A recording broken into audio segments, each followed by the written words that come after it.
कथा। जो लोग निस्वार्थ भाव से भक्ति करते हैं उन्हें मिलती है भगवान की कृपा। पुराने समय में एक ग्वाले ने संत को तप करते हुए देखा। संत ने बताया ऐसा करने से भगवान के दर्शन मिलते हैं। ये सुनकर ग्वाले ने तप करना शुरू कर दिया। ग्वाला रोज गायों को चराने गांव से बाहर जंगल में जाता था। जंगल में एक संत का आश्रम था। वहां संत रोज तप, ध्यान, मंत्र जाप करते थे। ग्वाला रोज संत को देखता तो उसे समझ नहीं आता था कि संत ये सब क्यों करते हैं। ग्वाले की उम्र कम थी। संत के इन कर्मों को समझने के लिए वह आश्रम पहुंचा और संत से पूछा कि आप रोज ये सब क्या करते हैं।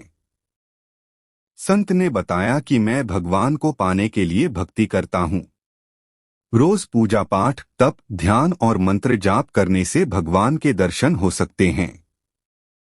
संत की बात सुनकर ग्वाले ने सोचा कि मुझे भी भगवान के दर्शन करना चाहिए। ये सोचकर ग्वाला आश्रम से निकलकर एक सुनसान जगह पर पेड़ के नीचे एक पैर पर खड़े होकर तप करने लगा।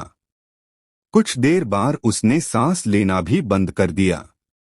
ग्वाले ने सोचा कि जब तक भगवान दर्शन नहीं देंगे तब तक मैं ऐसे ही रहूंगा।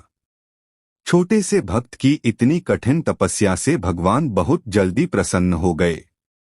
वे ग्वाले के सामने प्रकट हुए और बोले कि पुत्र आंखें खोलो, मैं तुम्हारे सामने आ गया हूं।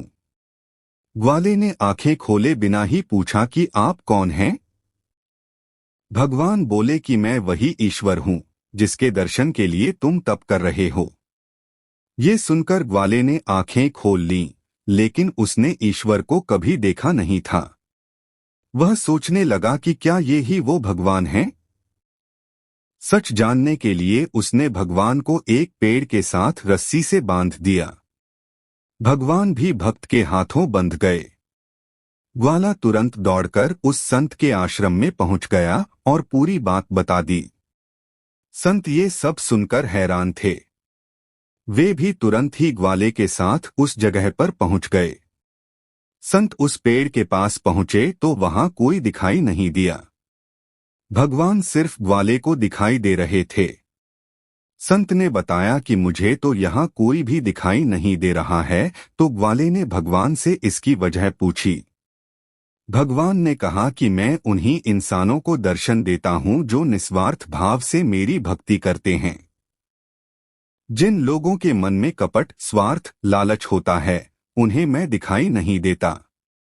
सीख, जो लोग भगवान की भक्ति निजी स्वार्थ की वजह से करते हैं उन्हें भगवान की कृपा नहीं मिल पाती है। निस्वार्थ भाव से की गई भक्ति ही सफल होती है।